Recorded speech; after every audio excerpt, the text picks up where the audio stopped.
Hi guys, welcome back to Form. This is a first new video of the whole mind section within the platform.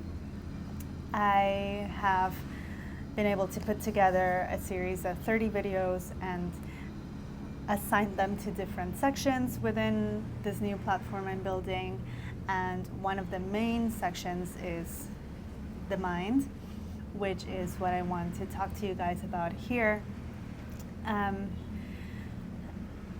am not a psychologist, so please, if you are looking for psychological advice, this is not the space at all.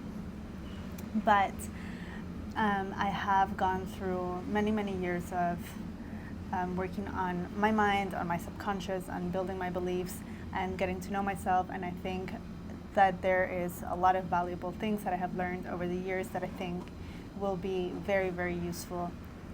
So I wanted to hop on and share this more practical way of building who you are and deciding really who it is that you are in the world and what is your story. As a past journalist and storyteller,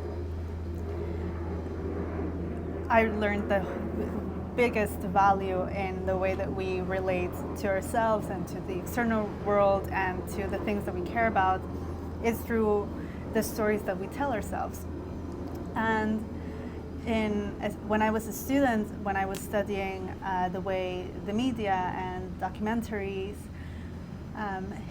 impact our psychology, it's really amazing how it is that the images we attach, the emotions that we keep on looping back into, and the narratives that we hold on to through, our family, society, the specific space that we grew up in, the value that we attach to nationality or to race or to all of these different things. It's incredible really how all of this builds a whole landscape, a whole environment that you are basically existing in. And the biggest revelation over the last 2 years is that none of that is actually true. Like it will be true if you fully accept it as part of your narrative. And oftentimes it's really hard to let go, because sometimes you just don't know who you're gonna be if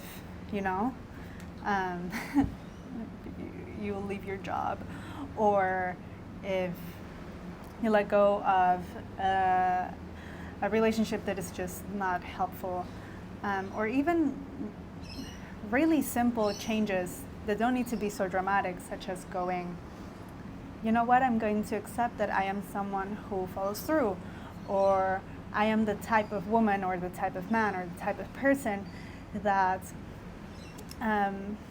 can make things, can achieve a specific reality, or create a specific type of life. And that can be sometimes daunting or scary, and also slightly confusing. So as full disclaimer, I have been a member with TBM, To Be Magnetic by Lacey Phillips. I've definitely learned a lot about human design through Jenna Soe's app and her podcast. I've also been mentored by 2 incredible coaches, one of them who talks a lot about quantum leaping and manifestation and how releasing your energetic blocks will actually push you into a different form of existence, into a different timeline. And I'm also a student at the Kabbalah Center, where the Kabbalists take all of this spiritual knowledge from the Bible, the Zohar, and make it more of universal laws, more practical. There is definitely wording and referring towards the creator and the opponent and all of these things that we encounter in life. I don't think any of us actually know how to refer to the bigger power that, well, I kind of believe in. I would label myself as a spiritualist, but I'm also very practical and pragmatic. So the point here is not to be sharing spiritual or religious messages, but to grab all of the teachings that are really, really helpful and to put them in more digestible terms. There's a lot going on manifestation and self-concept, on repetition and affirmation, the law of attraction. I think this practice or this type of mental reframing is really, really useful for anyone, regardless of whether you're an atheist or spiritualist or religious. I think it's a way of reframing who you are in a very agnostic way, which is why I have really enjoyed putting this together for you guys. So as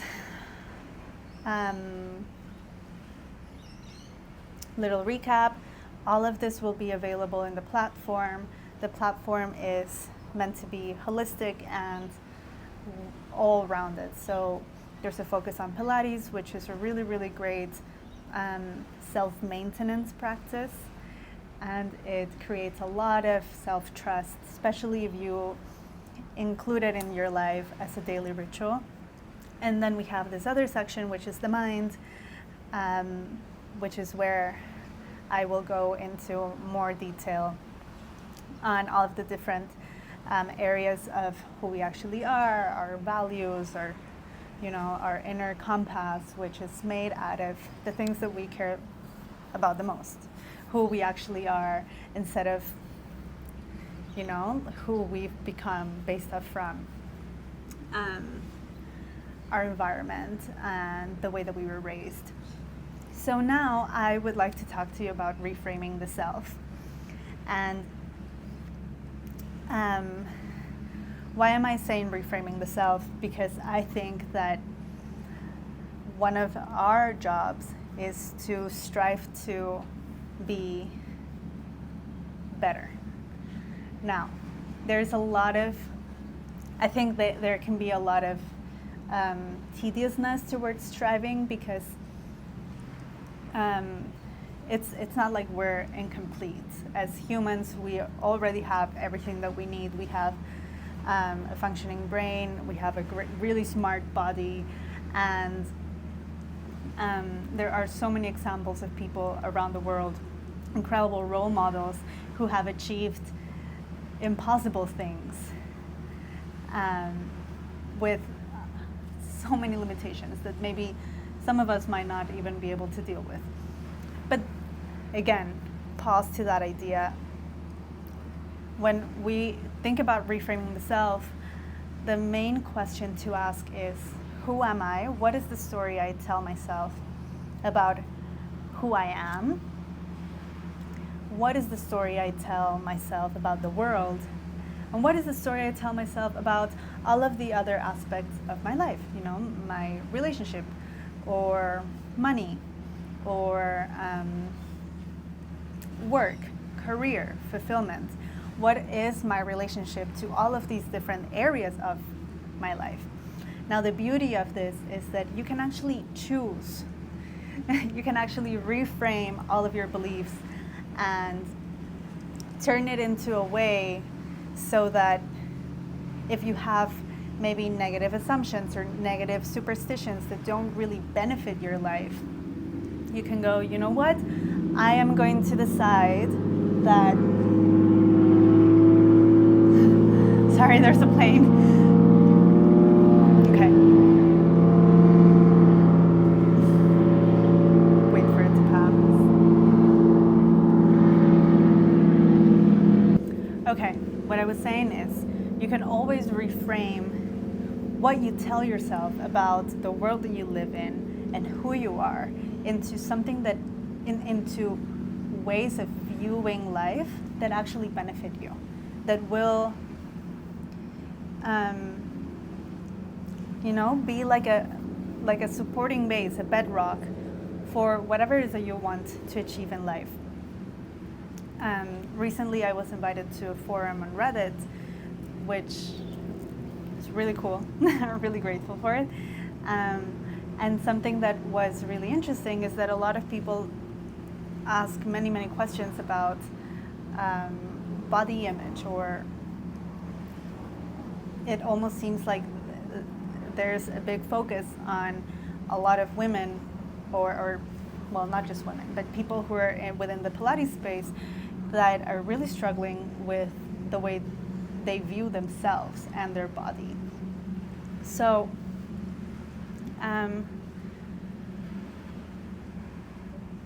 what I wanted to say about that is that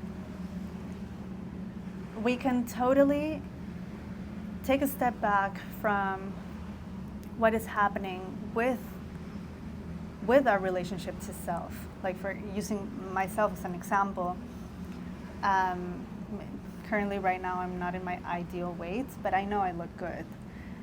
But still, being very honest, there's sometimes a bunch of not really very helpful self-talk. And what I can do about it is to be like, okay, let's pause, because clearly right now I'm having a moment. Pause with the feelings, take a step back, and be like, what is it that I'm actually telling myself? Where do these beliefs come from? Why is it that it's so important for me to fit into a specific image? And also, what are these reactions actually doing to myself, to my body? Is this actually helping me heal? Is this way of thinking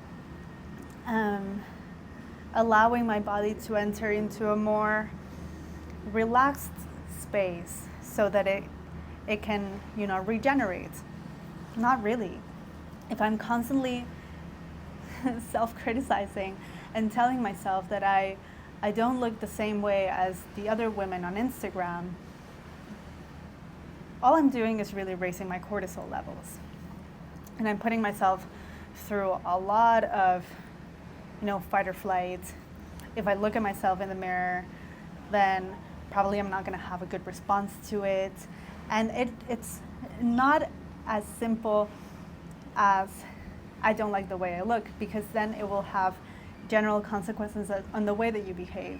Some people will take it as far as maybe restricting their calorie intake, or it could affect sexual libido, and it will manifest into your relationships. And then, the way you view yourself ends up getting more negatively solidified. And this is something that we want to know, that it is within your scope of deciding. You can actually make a decision as to where it is that your thoughts, where it is that your beliefs, and where it is that your assumptions go. And it doesn't matter if it sounds delusional. I think that the best thing that we can do is actually practice being good to ourselves and really striving to give ourselves the best things possible. And a lot of that starts with our mind. So, in the platform, I write and display this image of the human blueprint. I hope you can see it. Okay, so the human blueprint is everything that brings together who we are in the story of our lives. So, just really quick summary here. I wrote, we can design our experience, we can be intentional and specific to ourselves, because our responsibility is to do that for ourselves. And your inner compass is made out of your core values and your needs. And this is what I interpret to be as your higher authority, which within the spiritual world There's just so many different ways of phrasing it. It can be the universe, it can be God, the energies, whatever language, whatever wording works for you, please stick to it. In here, I'm referring to your core values and your needs. And then a very important line on self-trust, in knowing that you're capable of living the life that you want. And as a note, remove all belief that you are at the mercy of what you were given, because that is not true. And the perfect example that that is not true is that there are actually many people in this world that are role models to prove to you that whatever it is that seems impossible is actually very, very possible. It is all fully dependent on what you decide will be possible for you. Okay, so I want to talk about the different layers within the human blueprint, which are your emotional core, your self-concept, and the actions that you take. So, which, in other words, self-construction. So, the first circle, the innermost layer, the energetic core, this is a more practical way of saying who you are projecting yourself out to be subconsciously. So, your emotional landscape and the way that you react to the things that happen around you, which is where we have, in my opinion, the most space for growth. So, the way that I learned this was through a workshop called QSA, and it's focused on quantum leaping. So the premise of this workshop was that through releasing your triggers, which come in the way of blocked emotions, then you are pushing yourself forward into a form of existing that is better, more beneficial, or in, like the next level, the next timeline of your life. And this can look like finding your life partner, or making X amount of money a month or a year, upgrading your life, going on to the next level. This is my favorite part, and it's also slightly more complicated, because what we do in this section is we focus on our triggers and on the way our body is experiencing the triggers.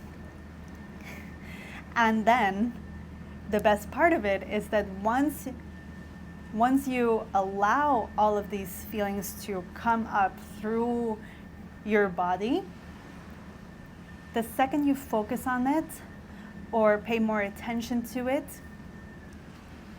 it starts to dissipate. So, in more spiritual terms, what it is, it's that you have trapped energy in your body, be it in your joints, in your stomach, your back, anywhere in your body, because your body stores energy and stores past experiences. And when you're getting triggered in life, you're being invited to release all of these patterns that are completely unnecessary for you. Now, if we want to explain it in a less spiritual way, what we're talking about is allowing your body to experience its emotions, its stuck feelings, and knowing that the second you feel it, it will disappear. Because what you're doing is you're training your brain to not react or to not go into fight or flight mode with patterns that no longer serve you. The reason this is so powerful is because it will actually open up more space for you to go, what other actions, what other things can I, strive for or take action on or think about that are not this thing that, your brain or your body is fixated on. It's a very somatic practice, and it's really, really helpful as a way to take life and whatever it is that happens in your day to day as really an opportunity, a very positive opportunity for growth. And I think this is really necessary. The reason I say this is because you can only really focus on your body if you take the practice exactly for what it is. It is somatic only, and you cannot reason with it. You cannot go into storytelling. This might be a little bit difficult to take in, but if you're a very sensitive person, very emotional, or if you grew up, in a space where you really had to use your brain power all the time, your go-to will be to reject what's happening, to push back, to go like, this is unfair, this shouldn't be happening. That is you sitting on your story and retelling yourself the old belief that you have, or looping, going in circles in the pattern that no longer serves you. The reason I say this is because it took me a really long time. It took me around 8 months to actually be able to get into my body. I am someone who would automatically go into my brain and my thinking and my incredible capacity to tell stories, to find any reason, really, as to why I was still stuck and not really doing the work, which is to sit with your emotions and let it pass. However hard it is, it's a really vulnerable practice, and it is something that I learned I'm really grateful for Pilates because the slowness of Pilates and the precision of Pilates really helped for me to understand what it's like to feel into your body.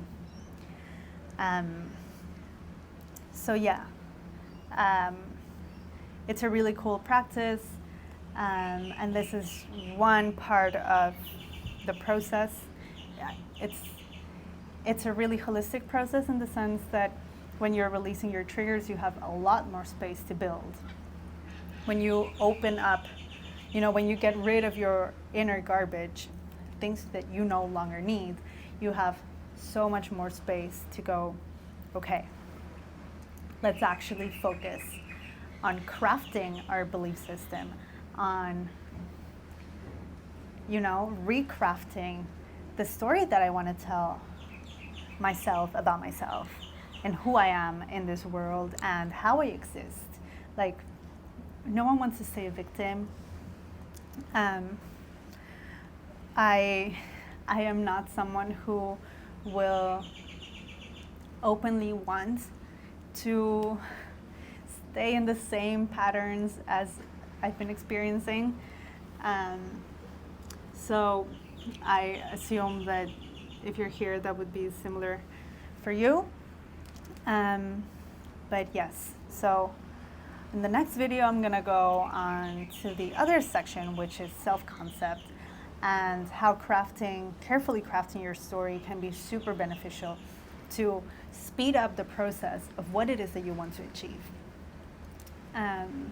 Because your brain is your best friend, but it's also your biggest source of self-sabotage and self-censorship, which is something else that I learned from an incredible mentor. I hope this is helpful, and see you in the next one.